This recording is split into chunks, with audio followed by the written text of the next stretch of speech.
Welcome to Sun City News. I'm your host, Norma Taylor, and here's a peek at some of the stories on the agenda for this week. Reporter Georgia Lash reports on the Jasper County Greenbelt Initiative.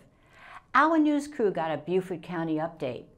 And later in the program, we hear about a new segment we're featuring entitled, Did You Know?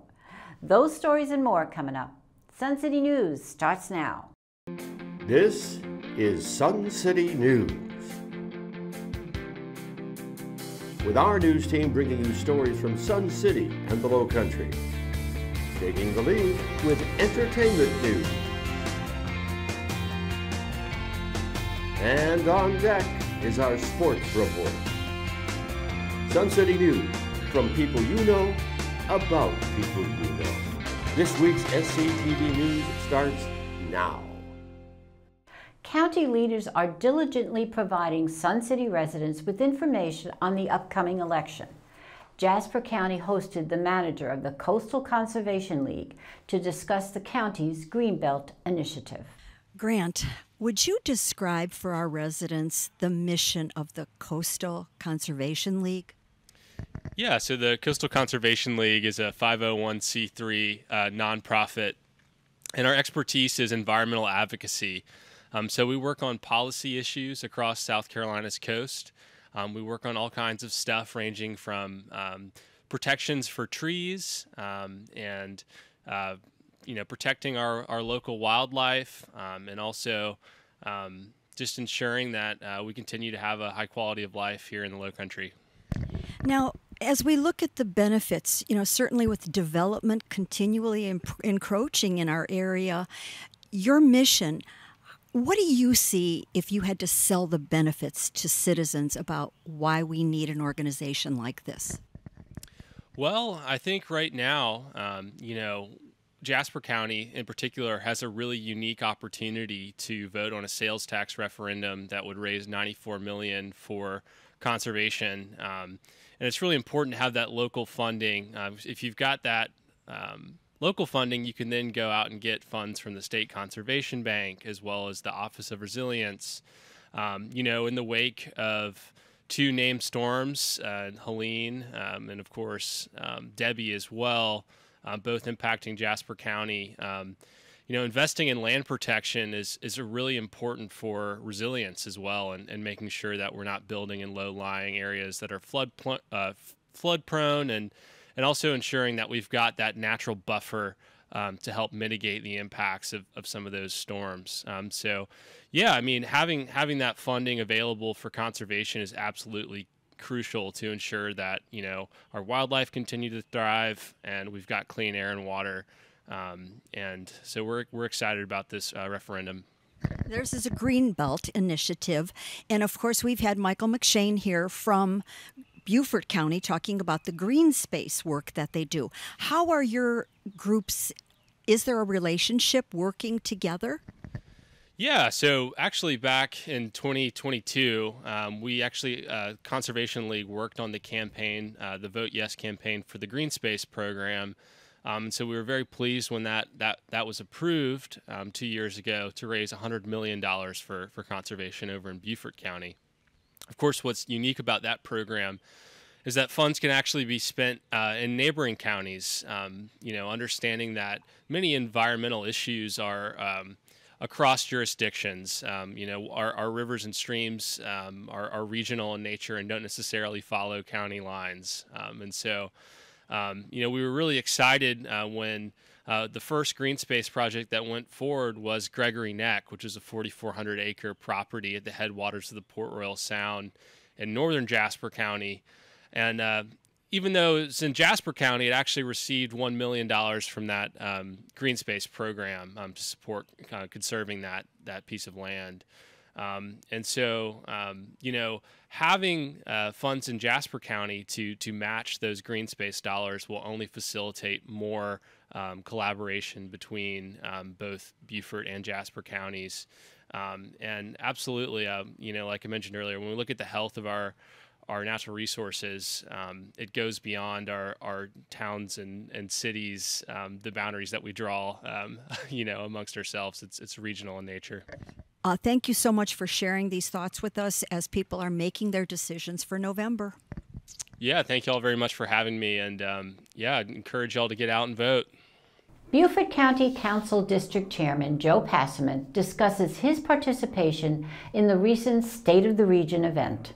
Joe, you recently attended the 28th annual State of the Region event with a lot of our city leaders around town. Now, can I ask, is there anything you can share, either the learnings that you had or some outcomes from that event that might be of interest to our Sun City residents? Every year, we put on what is called the State of the Region. It is the county there and the municipalities in our county that give an overview of what's taken place in the county, in their municipalities in the past year. The big things that came out of here were the fact that growth is upon us. We all understand and we all have to deal with it. It's how we're going to deal with it. It is a regional problem. It affects not only the municipalities in Beaufort County, but it affects Beaufort County, Jasper County, and our other surrounding counties, whether they're in South Carolina or Georgia. So we've learned that the only way we're going to deal with this situation is through a cooperative venture to tackle the problems we have. That we have what we call 12 infrastructure pillars, education, transportation, safety, healthcare. All of those are affected in some way, shape, or form by the roads we have, by the environment we live in. And so we're taking a proactive, long look at what is going to happen in the future. And the final thing that we said was the only way we're going to begin to tackle this is the referendum in November, because that is going to help us with safety and our environment. Now, hopefully all of our residents are taking advantage of some of the opportunities we've had right here on campus. Yes.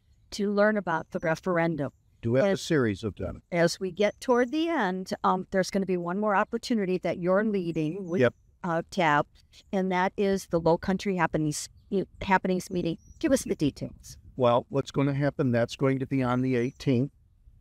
It's going to be, Jasper County is going to be there. Beaufort County is going to be there because Sun City is affected by both the Jasper and Beaufort County sites, 170, 278, 462, 46. Those are the routes that affect us the most. And so it is a great opportunity for everybody to come and learn what's in the referendum, why it's important for you to vote.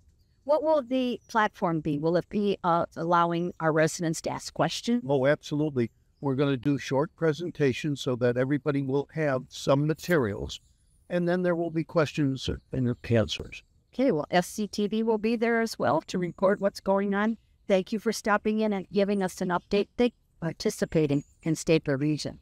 Well, there's still more to come. Our news crew attended the recent NRC meeting. We inform you about the Photo Club's upcoming presentation on picture taking with your phone. And we feature part 2 of our Woodworkers Mailbox Repair Unit.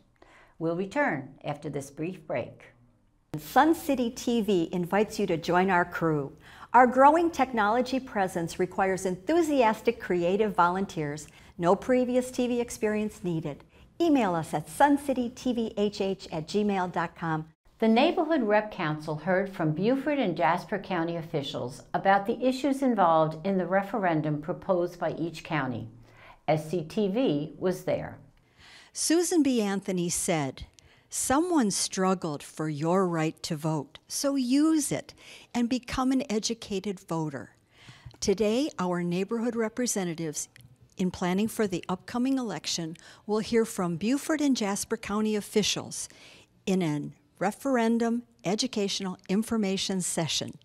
Sun City TV is privileged to be invited to share this content with you.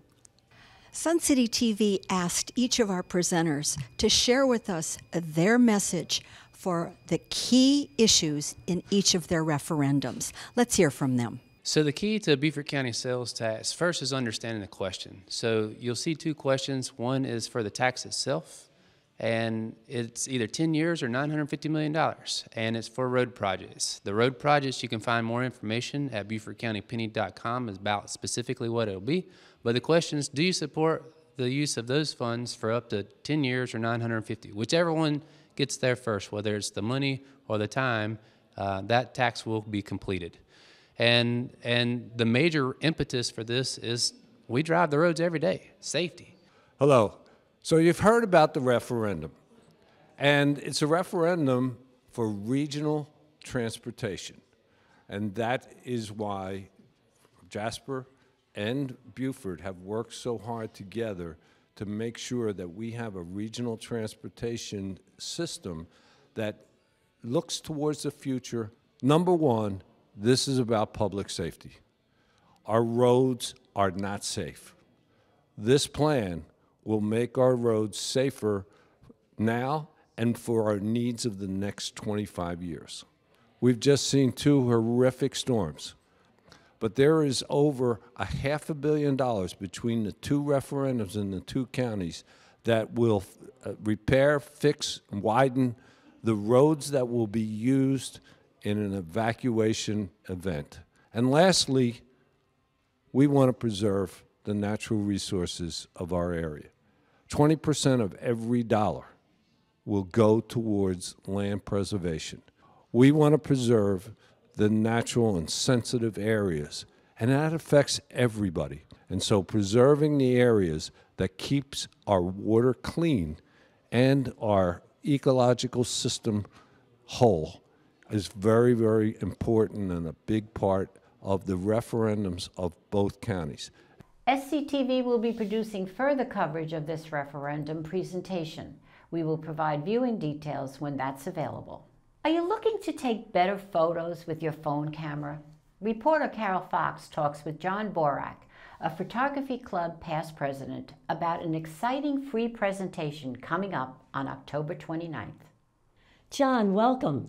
Please tell us about the free event for all Sun City residents called A Camera in Your Pocket. Thank you. This is a presentation, a repeat of a presentation that we did a couple of years ago. Same title at that time, when we realized that a lot of people in Sun City are walking around with cameras in their pockets, and that they're taking pictures, and that as a photography club, we can help them take better pictures and share them with the community.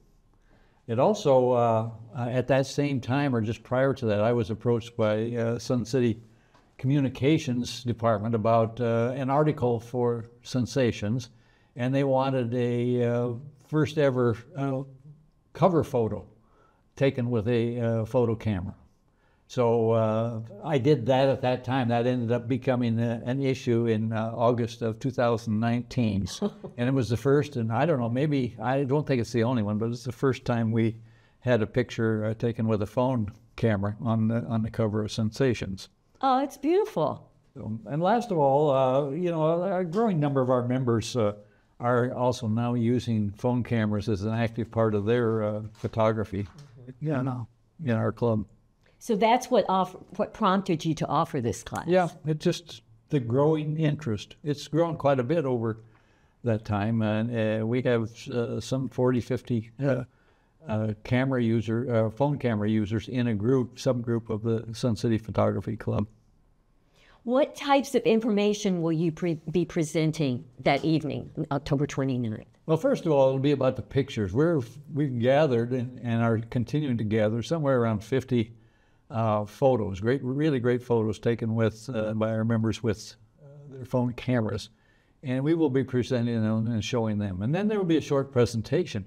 This is not a class. This is going to be just a presentation of how you can take better pictures with the phone that's in your pocket.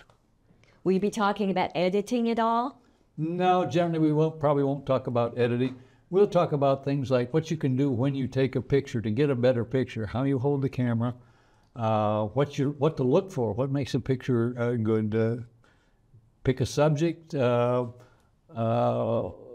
framing, picking out textures and colors, being aware of what you have in front of you, and a couple of things not to do use the camera's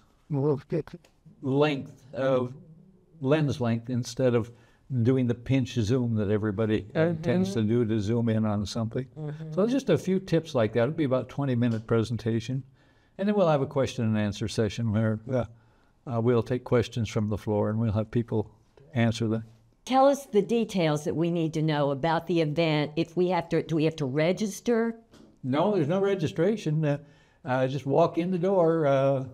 As I said, we did this a couple of years ago, and we had a room for 125, 150 people, and we had over 200 people show up. We decided this time it's going to be in Magnolia Hall. We have 500 rooms, 500 seats to bid in. It's no registration. Walk in. When it's full, it's full. Wonderful. So Magnolia Hall on October 29th. Right. Starting at what time? 7 o'clock. 7 p.m., right?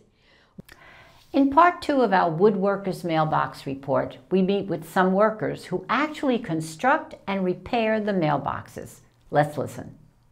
Well, I'm here with Jackie and Skip Russell, the actual workers here. So, Skip, tell us how this process starts.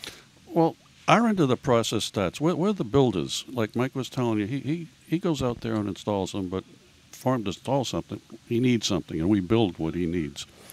And it starts with Mike ordering a whole slew of wood. It's pressure-treated pine, and it's stored right in here behind these sheets. And excuse me, it gets cut up, and it gets painted, and it gets cut up again, and then we just assemble them. And Jackie, how much time does it take to do a mailbox?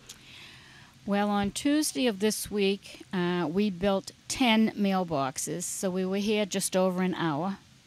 And it was a good day because the wood wasn't giving us a lot of grief. Sometimes, because of the heat and the cold, where it's stored, it warps. Oh. But we had just freshly cut this and painted it and cut it again. When we start cutting, they're 1 by 6 by 12. And we have to cut that in half, and then we trim some of it, and then we paint all of it. Both sides of it has to be painted. And then when that dries, we have to cut it to the measurements that we need to build the boxes. And so how many in a specific day can you do? Can you, change the mailbox or well, whatever you do? If when Jim is here and Wayne is here, we can build 20 boxes in probably an hour and a half with no problem at all. If someone has a mailbox that needs fixing or needs replacing, what do they have to do to contact you? They should call the shop at 705-2968, and someone at the front desk will answer the phone, and they'll fill out a form for them. If they prefer, they can come in and fill out the form themselves. If they're not sure what needs to be done, we'll write that on the slip, and when Mike gets there and does the fixing, he'll leave a bill in the mailbox, lower box, and they don't have to be home when he does it, and then they just can come in and they can either pay by check or by cam card. Okay, and I understand you work pretty quick when you get a request. It's not much longer that bingo, that somebody's there replacing that mailbox. Yes, sometimes they're out there within 2 or 3 days from when they receive it, depending on how many they have. Sometimes they have 6 or 7 to do in a day. Wow. That's a lot of work. That's a lot of work, and you guys would be commended for this. I mean, really, that's an awful lot of work. It's almost like a full-time job, right, Skip? It could be. We're just kind of thankful right now that the new people in Sun City don't have those mailboxes. That's right. That's right. They don't. Or it would be a full-time job. Well, I think the credit goes to all of you who volunteered to do this and work for the woodworkers and volunteer. I shouldn't say work. Volunteer for the workers. And we thank you for all you do. You do a great, great job. Still much more ahead on Sun City News. Rich Holman's here with Entertainment Report. We introduce you to a new feature on SCTV called Did You Know? And Doug Wright's here with sports, so stay with us. Thinking about cutting that cable cord, or maybe you already did? Well, then it's a perfect time to get connected with our Sun City TV YouTube station. All our SCTV programming is on YouTube, so you won't miss anything. especially if you subscribe like over 1,000 of our residents already have. Sign in to youtube.com SCTV station, then click the subscribe button. You're all set. Now let's head over to Rich Holman for some entertainment news. Thanks, Norma. Let's take a look at what's happening. The weather is nice right now, so a perfect time to remind everyone that every Wednesday at the Lake House and Hidden Cypress Pools, there will be live music from 4 to 6. And on Mondays, Live by the Lake will have music at Lake Somerset from 4 to 6 p.m. So grab some snacks and head on out for an early afternoon of fun. And don't forget to bring chairs for the music at Lake Somerset. These events are free. On October 24th at the Pavilion, it's Country Music Night. Join the musical duel of Tom Jordan and Mitch Thompson for a night of boot scootin' country fun. Jordan and Thompson have toured with Mitchell Tenpenny and Kane Brown and bring some great down-home music to dance to. The tickets cost $28, and there is a limit of 4 tickets per household. Gates and cash bar services open at 6, show starts at 7, and remember, no early setup permitted. On Monday, October 28th at 7 p.m. and Tuesday, October 29th at 2, you can catch a haunting in Venice at Magnolia Hall. Join Hercule Poirot as the now retired detective reluctantly attends a seance at a decaying haunted palazzo in Venice. When a guest is murdered, he is thrust into a sinister world of shadows and secrets. This movie is a lot of fun and is free to attend, so put on your detective's cap and go check it out.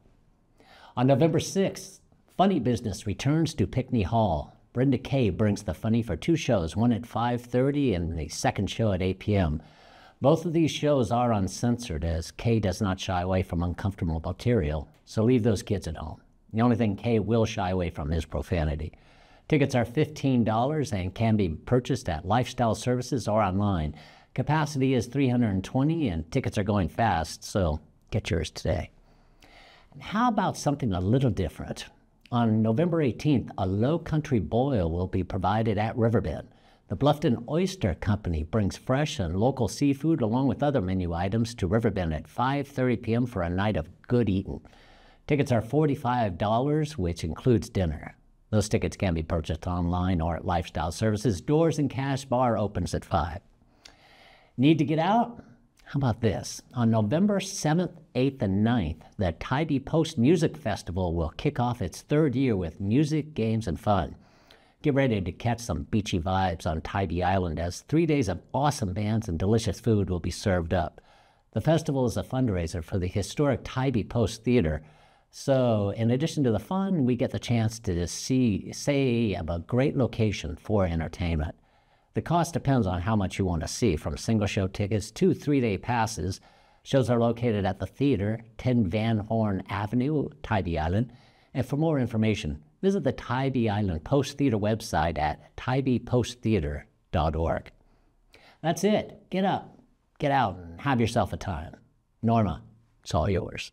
Carol Fox and Bill Neeson are here to talk about a new feature on Sun City Television called Did You Know? Well, welcome, guys. I have a couple of questions about this new segment, and ladies first. Carol, can you tell our audience about this new occasional news segment, and how did it come about? Of course. It's called Did You Know? The leaders of Sun City TV felt that there were many interesting facets to Sun City that residents, both new and established, may not be aware of. Well, Bill, here's a question for you. During the early stage development of this mini news segment, what challenges did you experience? Putting together a 1 to 2 minute news brief required skilled writing and researching the history behind each topic. Old video clips and photos were needed to tell a truly compelling story. In addition, capturing new video and B-roll helped to fill in the gaps. Okay, this sounds like quite a challenge. And Carol, so how many segments have you created so far? Well, we're starting with a list of 20 possible topics. We've completed 2 so far, and we're working on our 3rd. And we're very excited about these new episodes and hope that Sun City residents will find them both interesting and enlightening. And we hope some residents might suggest other topics and help with research for Did You Know? Yeah, that sounds great. Well, we hope that an occasional Did You Know in our news story lineup will give viewers another reason to watch our news show and give residents an opportunity to share these suggestions with their friends. So make sure you watch Did You Know? Now let's head over to Doug Wright, who has some sports news. Last week, our team caught up with the Sun City Croquet Club and the president of the club, Jim Foley. Let's hear from Jim and catch some match action from last Sunday. Jim, you are the president of the Croquet Club, and in a couple of more months you'll be emeritus, which is the best position available. But tell us the status of the club these days. Well, the club is doing well. We've got over 100 members, and our year is very back-end loaded. So we've got our club championships coming up actually this week. They start on Tuesday. So we have a women's division, and then we have an open division. You know, one of the more interesting aspects of your tenure has been the relaxation of the all-whites rule. Tell us what went on there. Well, there was a lot of pushback from the membership saying they didn't want to stay with the all-white. And we had a vote, and it was 33 against and 1 for. So we made a change. And now whites are encouraged, but they're not required. We are here on a Sunday, which is your standard weekly wine and wickets. Correct. So we'll probably get about 18 to 20 members out today, I would think.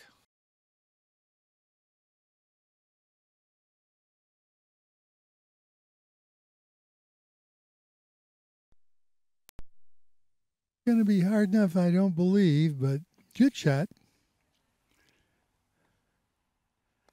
We also chatted with Roy Powers about the Pickle Tennis SIG, special interest group, of which he is president. Well, Roy Powers, you have been the president of the Pickle Tennis Group or Club for 4 years now, and how's the club doing? Oh, we're doing very good. We now have about almost 150 people that play pickle tennis now. Oh, that's a good number, man. I didn't realize it was that big. Yeah, they play about once a week. A lot of them just play once a week. Some play twice a week. Some play every single day. So, tell us about the game itself. Well, pickle tennis was invented about 6 or 7 years ago by a Sun City resident, Ron LaCayla, and it's a cross between tennis and pickleball. And it's for people who can't play tennis anymore. They just can't cover the ground, and that pickleball going back and forth is a little bit too dangerous for them. Well, thank you for your time today, and we'll be back with you and find out how it went in October. Okay, look forward to it. A couple of other quick notes. We're all aware that this is Breast Cancer Awareness Month, and I'm happy to report that the recent Tennis in the Pink fundraiser, the WTO has reported that it raised over $8,500, all of which goes to local charities for breast cancer research and free mammograms for those who cannot afford it. And we would be remiss to not recognize the 2024 WGA champion golfer Donna Rosehart, who won over runner-up Renee Cannon. These women are a force to be reckoned with on our golf courses. A lot of activity and more championships on which to report next week. So get involved, stow your electronics, and keep that body in motion. Doug Wright, Sun City Sports. To view expanded coverage of sports news, check out Doug's monthly show, Sports Done Right. Well, that's our news for this week. Thank you for watching. Catch us on cable and on our YouTube station, where we invite you to hit like and subscribe. Now, to see expanded coverage of some of our SCTV stories, tune into our monthly show, Extra. And if you have questions and comments, email us at suncitytvhh@gmail.com. Check in with us next week for all the news that's in your neighborhood. For Sun City News, I'm Norma Taylor.